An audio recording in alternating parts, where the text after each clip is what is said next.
Hello friends, good evening.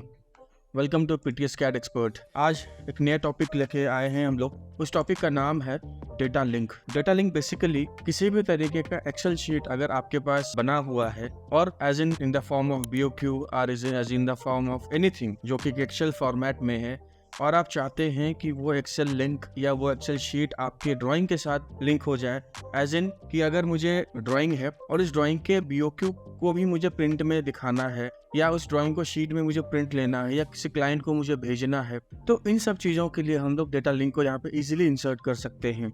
अब होता क्या है कि अगर आपके पास किसी भी तरीके का एक्सेल शीट बना हुआ है और आपने उसको ऑटोकैड के अंदर लेके आना है, तो अगर ये डेटा लिंक अगर आपको नहीं आता है तो आपको 1 to 1 सारा डेटा आपको इसके अंदर टेबल बनाना होगा, फिर 1 to 1 आपको सारा डेटा इसके अंदर डालना होगा। तो that will be quite hectic and it will take quite ample of time. तो इसी एफर्ट को कम करने के लिए, इसी मेहनत को कम करने के लिए एंड प्रोडक्टिविटी को बढ़ाने के लिए हमारे पास एक ऑप्शन आता है डेटा लिंक। तो चलिए हम लोग स्टार्ट करते हैं।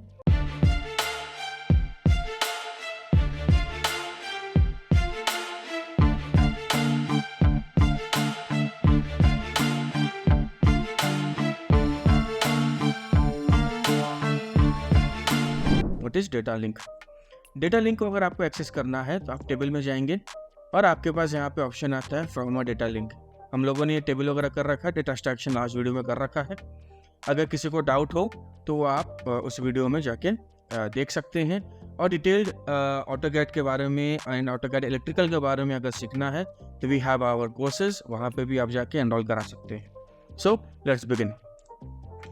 From a data link. अब जैसे ही आप टेबल के अंदर फ्रॉम अ डेटा लिंक का ऑप्शन सेलेक्ट करते हैं तो यहाँ पे लिखा हुआ आता है नो डेटा लिंक फाउंड। अब आप इससे यहाँ से भी लॉन्च डेटा लिंक मैनेजर कर सकते हैं या इस पर भी आप क्लिक करेंगे तो सेम चीज़ खुलेगा। यहाँ पे फर्स्ट स्टेप कहता है सेलेक्ट अ डेटा लिंक। अब यहाँ पे मैं देखिए डेटा लिंक सेलेक्ट करता हूँ तो आप इस डेटा लिंक को यहाँ पे इंसर्ट करने के लिए आपको नेम पूछेगा। इस नेम का मतलब ये होता है, ईच एंड एवरीथिंग बहुत बारीकी से बता रहा हूँ, आप लोग समझेंगे। इस नेम का यहाँ पर देने का मतलब ये होता है कि आपने इंसर्ट करना है एक्सेल को ऑटोकैड के अंदर।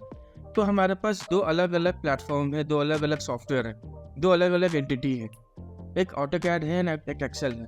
तो ऑटोकैड एंड एक्सेल के बीच में एक लिंक इस्टेब्लिश करना, एक रिलेशन इस्टेब्लिश करना, ये इस नेम का काम है, ये इस लिंक का काम है। इसलिए हम लोग यहाँ पे डेटा लिंक का नाम देते हैं। जैसे फॉर एग्जांपल मैं PTS कैड के नाम से एक लिंक क्रिएट कर रहा हूँ। आप लोग अपने अकॉर्डिंग नाम वगैरह दे लेना। मैं यहाँ से ओके किया। यहाँ पे देखिए क्या लिखा हुआ है, new excel data link PTS CAD के नाम से आ रहा है। अब नेक्स्ट ऑप्शन आता है use an existing Excel link or browser for a new one. अगर आपके पास पहले से कुछ बनी हुई है तो आप वो ले सकते हैं, या अगर आपको नया क्रिएट करना है तो आप नया भी क्रिएट कर सकते हैं। तो मैं यहाँ से एक नया क्रिएट करता हूँ। मैं सबसे पहले एक अपने फाइल पे जाता हूँ। जैसे ये शीला प्रोजेक्ट है, इसकी लोड शीट हम लोगों ने बना रखा है। ये लोड शीट में ओपन करता हूँ। एक रांची का प्रोजेक्ट है ये। इस लोड शीट को हम लोग यहाँ पे इंसर्ट करेंगे। तो जैसे मैं यहाँ पे इंसर्ट करता हूँ तो यहाँ पे आप देख पा रहे हैं कि यहाँ पे वो सारा पाथ वगैरह कॉपी होके आ गया है। अब उसी तरीके से जैसे हम लोगों ने डेटा लिंक डेटा मैनेजर्स में किया था, डेटा सेक्शन में किया था, सेम ऑप्शन यहाँ पे भी है। अगर उस शीट के अंदर अलग अलग ऑप्शंस हैं, अलग अलग शीट्स बनी हुई हैं, या उस एक्सेल के अंदर अलग अलग शीट्स बनी हुई हैं, तो आप यहाँ से सेट कर सकते हैं शीट 1, शीट 2, शीट 3, शीट 4। अगर जैसे बहुत सारे शीट्स बने होते हैं तो आप यहाँ से इसको आपको जो भी शीट लिंक करना है वहाँ से लिंक कर सकते हैं।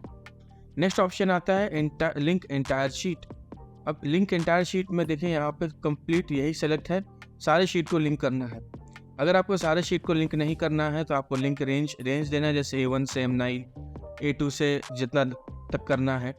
आपको समझाने के लिए मैं एक बार इस लिंक को ओपन कर लेता हूँ, शीट को ओपन कर लेता हूँ। तो देखिए यहाँ पे ओनली शीट 1 ही है मेरा। अगर यहाँ पे आप शीट 2 ऐड करेंगे तो आप यहाँ पे भी शीट 2 देख पाएंगे। ठीक है, मैं यहाँ पे सिंपली शीट 2 को ले रहा हूँ और मैं वापस ऑटोकैड पे ओपन करता हूँ टेबल। यहाँ से डेटा लिंक लिया और यहाँ से क्रिएट न्यू डेटा लिंक वापस, यहाँ पर हम लोगों ने वापस वही नाम दिया PTSCAD के नाम से। ओके करा। ओके करने के बाद ब्राउज फॉर अ फाइल, उस फाइल को हम लोग सेलेक्ट करेंगे। ओपन करा। अभी देखिए यहाँ पे शीट 1 पहले था, थोड़ा सा टाइम लेगा ये। वही प्रीव्यू आ गया। अब देखिए यहाँ पे शीट 1। अब चूंकि शीट 2 यहाँ पे ये कम्प्लीटली ब्लैंक है एंड हम लोगों ने इसको सेव नहीं किया था, ठीक है। अब शीट 2 इंसर्ट करने के बाद हमने सेव नहीं किया, तो हम लोग इसको यहाँ से सेव करते हैं। और अब इस चीज़ को वापस बैक जाके create new excel data link करेंगे। PTSCAD करा के नाम से लिंक बनाया। ओके करा। फाइल वापस से सेलेक्ट करी हम लोगों ने। ओपन करा। थोड़ा सा टाइम लेगा, प्रीव्यू आ जाएगा।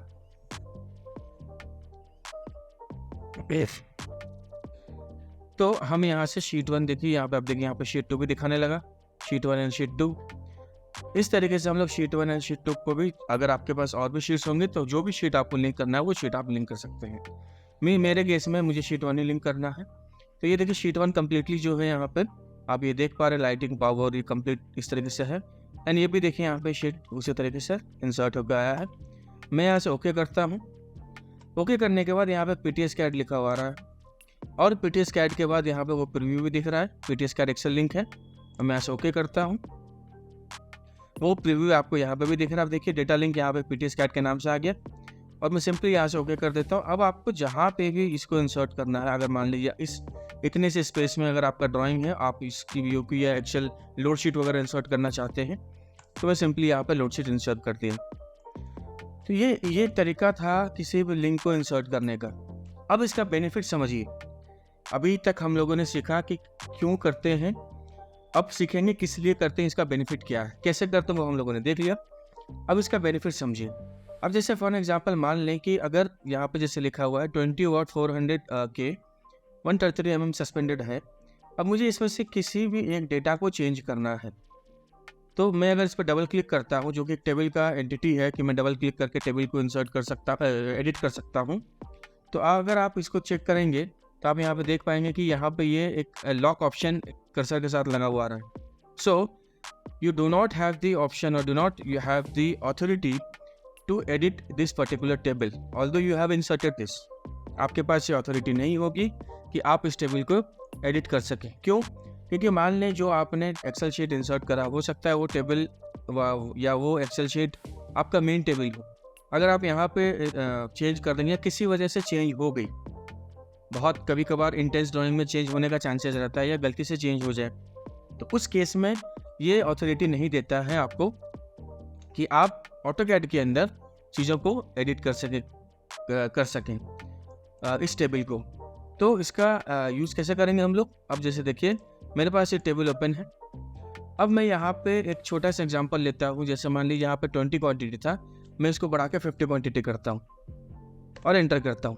तो जैसे ही 50 क्वांटिटी करा, मेरा कंप्लीट लोड वगैरह सब वेरी हो गया। ये वैल्यू हम लोगों ने चेंज करा था। चेंज करने के बाद सिंपली यहाँ से इसको सेव करता हूँ। सेव, ये मेरी फाइल सेव हो गई।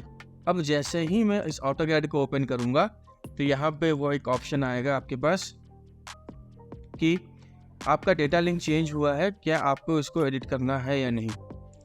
तो अभी जैसे मैं यहाँ पे इसको सेव करता हूँ वापस से और यहाँ से इसको लिंक करता हूँ, तो यहाँ पे देखिए लिखा हुआ रहा है data link has changed. Data link has changed and any table updating data link may need to be updated. अगर आप इसको अपडेट करना चाहते हैं तो अपडेट यहाँ पे करेंगे। अभी देखिए बाय डिफ़ॉल्ट आपका 20 यहाँ पे दिख रहा है।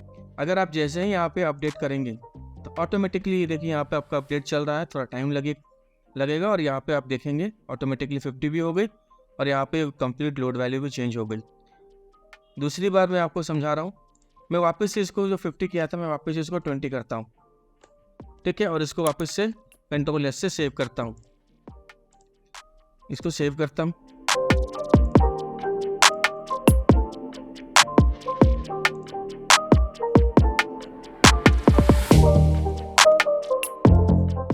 जस्ट अ सेकेंड, कुछ प्रॉब्लम हुआ है शायद। मैं इसको वापस 20 करता हूँ एंड इसको सेव करता हूँ। अभी मेरा ऑलरेडी सेव हो गया। अब मैं इस वापस अपने एक्सेल शीट पे आता हूँ। वापस देखिए आपसे पूछ रहा है ये एरर, ये आपका अपडेट मैसेज आ रहा है, आपने इसको अपडेट करना है ऑटोमेटिकली। जैसे आप इस लिंक पर क्लिक करेंगे थोड़ा सा टाइम लगेगा और ये देखिए वापस आपका ये ऑटोमेटिक अपडेट हो गया। तो this was your complete data link in AutoCAD। Thank you.